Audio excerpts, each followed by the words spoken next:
ममता बनर्जी ने वोटिंग में गड़बड़ी का आरोप लगाकर जिस पोलिंग बूथ पर करीब 1.5 घंटे तक अघोषित धरना दिया, उस बूथ पर किसी तरह की धांधली के आरोपों से चुनाव आयोग ने इंकार किया है। चुनाव आयोग ने कहा कि नंदीग्राम के बोयल मोक्ता प्राइमरी स्कूल के बूथ नंबर 7 पर वोटिंग के दौरान किसी भी वोटर को वोटिंग में दिक्कत नहीं आई थी।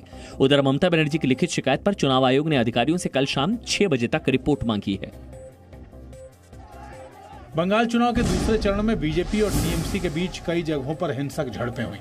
नंदीग्राम में बीजेपी उम्मीदवार शुवेंदु अधिकारी की कार पर हमला हुआ।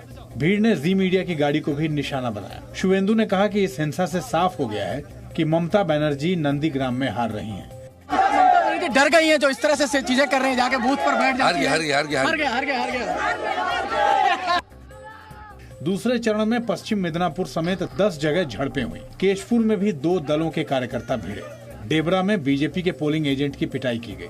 टीएमसी ने आरोप लगाया कि ज्यादातर पोलिंग बूथ पर बीजेपी के बाहरी गुंडों का कब्जा था, जो टीएमसी के वोटरों को वोट देने से रोक रहे थे। तो आप पूछो ना, वो क्या करेगा बेचारा? वो लोग तो सेंट्रल फोर्सेस है, हम उसको लिए I am proud of them, हम उसको हमारा ब्रदर सिस्टर मानते हैं। नंदीग्राम में बीजेपी ने अपने एक कार्यकर्ता की मौत पर भी हंगामा किया। कार्यकर्ता का शव कल फंदे से लटका मिला था। बीजेपी के रोड शो में जाने पर टीएमसी के लोगों से धमकियां मिल रही थी। असम में भी दूसरे चरण के मतदान में करीब 77% वोटिंग हुई है।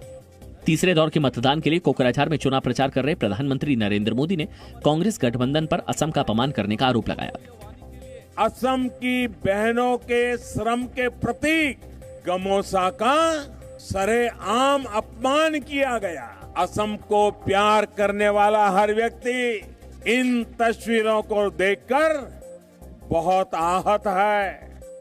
वहीं चुनाव आयोग ने बीजेपी के सीनियर नेता हेमंता बिस्वा शर्मा को आदर्श आचार संहिता के उल्लंघन के आरोप में नोटिस दिया है। कांग्रेस की शिकायत पर हेमंता बिस्वा शर्मा को यह नोटिस दिया गया है। 2 अप्रैल की शाम 5 बजे तक उन्हें इस नोटिस का जवाब देने को कहा गया है। उधर सिलचर जिले के धरनी एलपी स्कूल वोटिंग सेंटर पर बीजेपी और एआईयूडीएफ के कार्यकर्ताओं के बीच हाथापाई हुई, जिसमें पुलिस को फायरिंग करनी पड़ी। इस घटना में दोनों पार्टियों के कार्यकर्ताओं के जख्मी होने की खबर है। असम और पश्चिम बंगाल के चुनावी दौरे के बाद प्रधानमंत्री नरेंद्र मोदी तमिलनाडु के मदुरई पहुंचे। पीएम मोदी ने मीनाक्षी देवी के मंदिर में पूजा अर्चना की। मीनाक्षी देवी मंदिर को तमिल संस्कृति का केंद्र माना जाता है। प्रधानमंत्री नरेंद्र मोदी तमिलनाडु में कई चुनावी सभा को संबोधित करेंगे। वो सुबह 11 बजे मदुरई और शाम 4 बजे कन्याकुमारी में जनसभा को संबोधित करेंगे। कल केरल में भी 2 रैलियों को संबोधित करेंगे प्रधानमंत्री। गृह मंत्री अमित शाह ने आज दक्षिण भारत में चुनाव प्रचार किया। तमिलनाडु के तिरुकोयलूर में जनसभा को संबोधित करते हुए अमित शाह ने डीएमके और कांग्रेस पर वंशवाद को लेकर हमला बोला। भ्रष्टाचार, गुंडागर्दी, जमीन हड़पना और अपने बेटे बेटियों को आगे बढ़ाना, जनता की चिंता नहीं करना, यही डीएमके और कांग्रेस का रास्ता है। अमित शाह ने तमिलनाडु में एक रोड शो भी किया। तमिलनाडु की 234 विधानसभा सीटों पर 6 अप्रैल को वोट डाले जाएंगे। इससे पहले गृह मंत्री ने पुदुचेरी में भी रैली की। केरल में यूपी के मुख्यमंत्री योगी आदित्यनाथ ने चुनाव प्रचार किया। उन्होंने केरल की विजयन सरकार पर तुष्टीकरण की राजनीति का आरोप लगाया। केरल में भी 6 अप्रैल को विधानसभा चुनाव है। लव जिहाद जैसी दुष्प्रवृत्तियों को रोकने के लिए कोई कदम नहीं उठाए जा रहे हैं। ये यूडीएफ और एलडीएफ की मंशा को स्पष्ट करता है।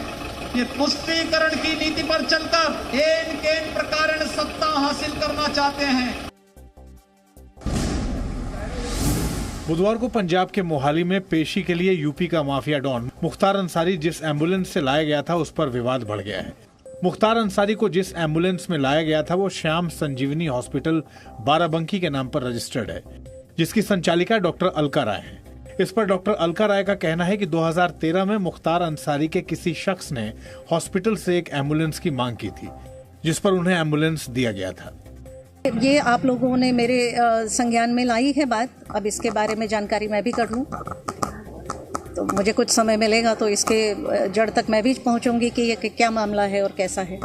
वहीं कांग्रेस के नेता अजय राय ने मुख्तार अंसारी एम्बुलेंस विवाद को लेकर बीजेपी पर सवाल उठाए हैं। अजय राय ने आरोप लगाया है कि बीजेपी नेता डॉक्टर अलका राय के बहाने मुख्तार को बचा रही है। भाजपा के लोग शुरू से मुख्तार अंसारी को बचा रहे हैं, मुख्तार अंसारी को ये प्रश्रय दे रहे हैं। जो फैक्ट है, जो प्रमाण है, जो ऑन द रिकॉर्ड है ऑफ द रिकॉर्ड की बात नहीं कर रहा हूं, ऑन द रिकॉर्ड है। जिसके नाम से एम्बुलेंस दर्ज है, जिसके नाम से वो एम्बुलेंस जिस हॉस्पिटल से दर्ज है, वो भाजपा की नेता हैं, डॉक्टर अलका राय जी। केंद्र सरकार ने 24 घंटे के भीतर लघु बचत योजनाओं पर ब्याज दर में कटौती का फैसला वापस ले लिया है। वित्त मंत्री निर्मला सीतारमण ने ट्वीट कर बताया कि भारत सरकार की लघु बचत योजनाओं की ब्याज दरें उन दरों पर बनी रहेंगी जो 2020-21 की अंतिम तिमाही में मौजूद थी। ओवरसाइट की वजह से जारी आदेश वापस ले लिए जाएंगे। वित्त मंत्रालय के यू टर्न पर कांग्रेस समेत कई दलों ने सवाल उठाए और पूछा कि क्या चुनाव के बाद ब्याज दरों में कटौती नहीं होगी। वायनाड से कांग्रेस सांसद राहुल गांधी ने ट्वीट कर कहा कि पेट्रोल डीजल पर तो पहले से ही लूट थी। चुनाव खत्म होते ही मध्य वर्ग की बचत पर फिर से ब्याज कम करके लूट की जाएगी। जुमलों की, झूठ की, ये सरकार जनता से लूट की।